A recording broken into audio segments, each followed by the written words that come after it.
आदि अनेकों हथकंडे इस्तेमाल करके हमारी पार्टी को आगे सत्ता में आने से रोका है। और अब तो ये विरोधी पार्टियां षड्यंत्र के तहत खासकर कमजोर वर्गों में से स्वार्थी किस्म के लोगों की खरीद फरोख्त करके व पर्दे के पीछे से उनके जरिए अनेकों संगठन एवं पार्टियां आदि बनवा के तथा अपने फायदे के हिसाब से चुनाव में उनके उम्मीदवार उतार कर इनका अर्थात कमजोर वर्गों के लोगों का वोट बांटने में लगी हुई हैं ताकि बीएसपी के उम्मीदवार सफल ना हो सके। और फिर ये पार्टियां अंग्रेजों की फूट डालो राज करो की नीति की तरह ही हमेशा यहाँ कमजोर व उपेक्षित वर्गों के ऊपर राज करके इनका शोषण व उत्पीड़न आदि करती रही हैं। लेकिन इनके इस हथकंडे को भी बीएसपी के लोगों को कामयाब नहीं होने देना है, बल्कि अपनी फिर से यहाँ खुद की सरकार बनाने के लिए इन्हें पूर्ण रूप से आशावादी बनकर व इसके जवाब में इनको अपने कमजोर एवं उपेक्षित वर्गों के वोटों को किसी भी कीमत पर बंटने व बिकने नहीं देना है। अर्थात इनके इन सभी हथकंडों का मुकाबला करके इन वर्गों को पुनः यहाँ सत्ता हासिल करना है। तभी यहाँ सर्व समाज में से खासकर गरीब, दलित, आदिवासी, पिछड़ा वर्ग, मुस्लिम व अन्य धार्मिक अल्पसंख्यक समाज के लोगों की सामाजिक एवं आर्थिक स्थिति में तथा साथ ही किसान, मजदूर, व्यापारी एवं अन्य मेहनतकश लोगों की भी दयनीय स्थिति में काफ़ी कुछ सुधार व बदलाव आ सकता है। और इसके लिए बीएसपी के लोगों को पूर्ण रूप से आशावादी बनकर व खासकर सन 2003 के अपने खुद के अनुभवों से भी काफ़ी कुछ प्रेरणा लेकर इन्हें पुनः यहाँ सत्ता में वापस आना है, जिसके बारे में यहाँ मैं ये बताना जरूरी समझती हूँ कि सन 2002 में जब बीएसपी के नेतृत्व में बीएसपी व बीजेपी की संयुक्त सरकार बनी थी, तो तब कुछ समय के बाद ही सन 2003 में जब हमें बीजेपी की शर्तों से ये लगा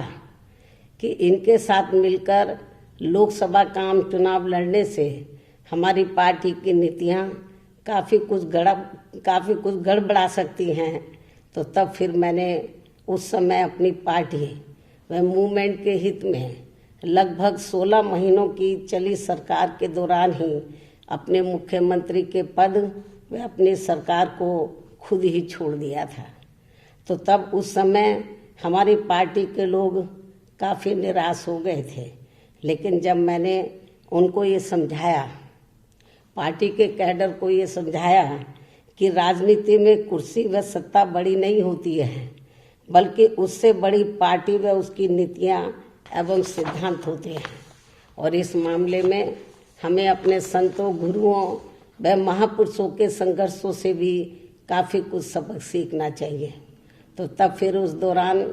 हमारी पार्टी के लोग धीरे धीरे अपनी निराशा को छोड़कर व आशावादी बनकर यहाँ के लिए अपने बलबूते पर अपनी सरकार बनाने के लिए पूरे जी जान से जुट गए थे, जिसके कारण फिर सन 2007 में बीएसपी की अकेले अपने बलबूते पर ही खुद की सरकार बन गई थी। कहने का तात्पर्य ये है कि हमें राजनीति में कुर्सी व सत्ता के लालच में आकर अपनी पार्टी की नीतियों व सिद्धांतों से कभी भी अलग नहीं होना है, बल्कि इनको प्राथमिकता देते हुए ही हमें आगे बढ़ना है। ना ही कभी निराश होकर इधर उधर भटकना है, बल्कि पूर्ण रूप से आशावादी बनकर सन 2007 की तरह ही फिर से यहाँ सत्ता को प्राप्त करना है। और अब मेरा यही कहना है कि यदि बीएसपी के लोग मेरी इन सभी बातों पर अमल करते हुए अपनी पार्टी को सन 2007 की तरह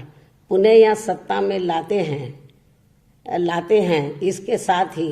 देश के अन्य सभी राज्यों में भी पार्टी को यूपी की तर्ज पर आगे बढ़ाते हैं तो फिर ये ही इनका मेरे जन्मदिन के लिए खास तोहफा भी होगा। इतना ही नहीं बल्कि आज मैं अपने जन्मदिन के खास मौके पर केंद्र सरकार से कुछ आग्रह भी करना चाहूँगी, जो ये है कि दिल्ली में किसान काफ़ी लंबे समय से अपनी मांगों को लेकर ज़बरदस्त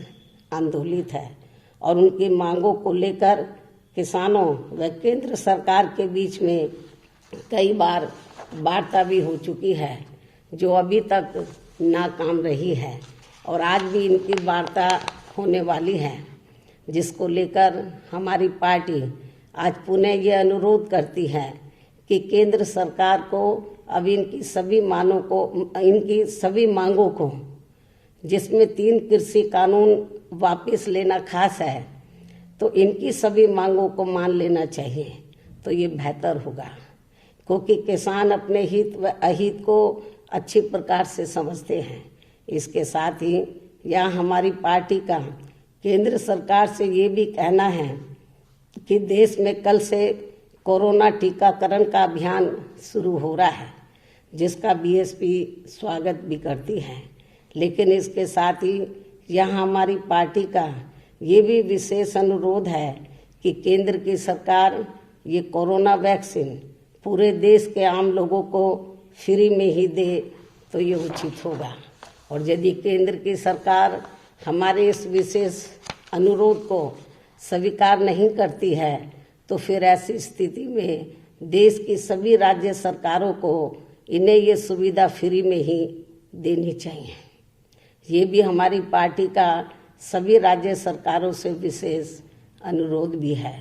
और इस मामले में मैं खासकर यूपी के लोगों को एडवांस में ही आज ये भी विश्वास दिलाना चाहती हूँ कि यदि केंद्र व यूपी की वर्तमान भाजपा सरकार भी यहाँ के आम लोगों को ये सुविधा फ्री में नहीं देते हैं तो फिर इस बार यहाँ बीएसपी की सरकार बनने पर इन्हें ये सुविधा फ्री में ही दी जाएगी। किंतु फिर भी हमारी पार्टी यही चाहती है कि केंद्र की सरकार इन दोनों मामलों में अर्थात किसानों व वैक्सीन के मामले में अपना जरूर सकारात्मक रवैया अपनाए, जिसका सभी को इंतजार भी है। इसके अलावा आज मैं अपने जन्मदिन के मौके पर ये भी स्पष्ट कर देना चाहती हूँ कि कुछ ही समय के बाद उत्तर प्रदेश व उत्तराखंड स्टेट में भी एक साथ यहाँ विधानसभा के आम चुनाव होने वाले हैं, लेकिन बीएसपी अब इन दोनों राज्यों में बिहार प्रदेश की तरह व लोकसभा चुनाव की तरह भी यहाँ किसी भी पार्टी के साथ किसी भी प्रकार का कोई भी चुनावी समझौता आदि नहीं करेगी। अर्थात इन दोनों राज्यों में हमारी पार्टी अकेले अपने बलबूते पर ही यहाँ सभी विधानसभा की सीटों पर पूरी तैयारी व दमदारी के साथ ये चुनाव लड़ेगी तथा अपनी सरकार भी बनाएगी। वैसे ये बात भी काफ़ी हद तक विदित है कि खासकर उत्तर प्रदेश में कांग्रेस व सपा के रहे शासनकाल में तथा वर्तमान में बीजेपी के चल रहे शासनकाल में भी इनकी नीतियां एवं कार्यशैली को अब यहाँ की जनता कतई भी पसंद नहीं कर रही है। ये स्थिति हमें उत्तराखंड प्रदेश में भी देखने के लिए मिल रही है और अब इस मामले में यहाँ की जनता बीएसपी को ही सत्ता में लाने का अपना काफ़ी कुछ मन बना चुकी है, जिसकी हमारी पार्टी को पूरी उम्मीद भी है। इन्हीं जरूरी बातों के साथ ही अब मैं अपने जन्मदिन के खास मौके पर मेरे खुद के द्वारा लिखित पुस्तक मेरे संघर्षमय जीवन एवं बीएसपी मूवमेंट का सफरनामा का हिंदी व अंग्रेजी संस्करण भी, जो मुख्यतः 1 वर्ष के भीतर पार्टी व मूवमेंट के कार्यकलापों व संघर्षों आदि का साफ सुथरा लेखा जोखा होता है, उसे भी जारी किया जाता है। जो ये पुस्तक खासकर वर्तमान में नई पीढ़ी व आगे आने वाली पीढ़ी के लिए भी काफ़ी प्रेरणादायक साबित होगी, ताकि मान्यवर श्री कांशीराम जी की कड़ी त्याग तपस्या व कठोर मेहनत से बनी बीएसपी की अम्बेडकरवादी व मानवतावादी मूवमेंट आगे ही बढ़ती रहे, अर्थात फिर ये मूवमेंट आगे कभी भी रुके ना। और अब मैं इस पुस्तक का विमोचन करूं, लेकिन इससे पहले मैं पूरे देश भर में अपनी पार्टी के लोगों का व शुभचिंतकों का भी, जो इस बार मेरे जन्मदिन को कोरोना महामारी को विशेष ध्यान में रखकर व इसके कारण दुखी एवं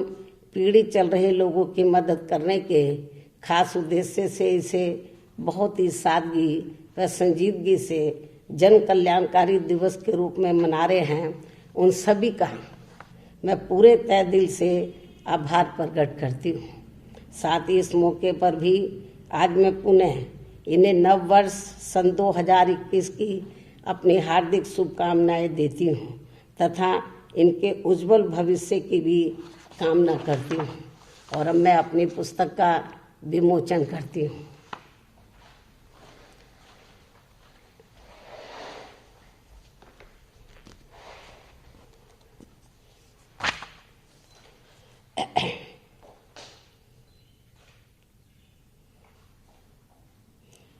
ये हिंदी संस्करण है।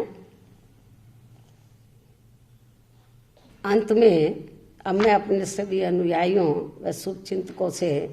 यहीं रजा लेती हूँ। धन्यवाद। जय भीम, जय भारत।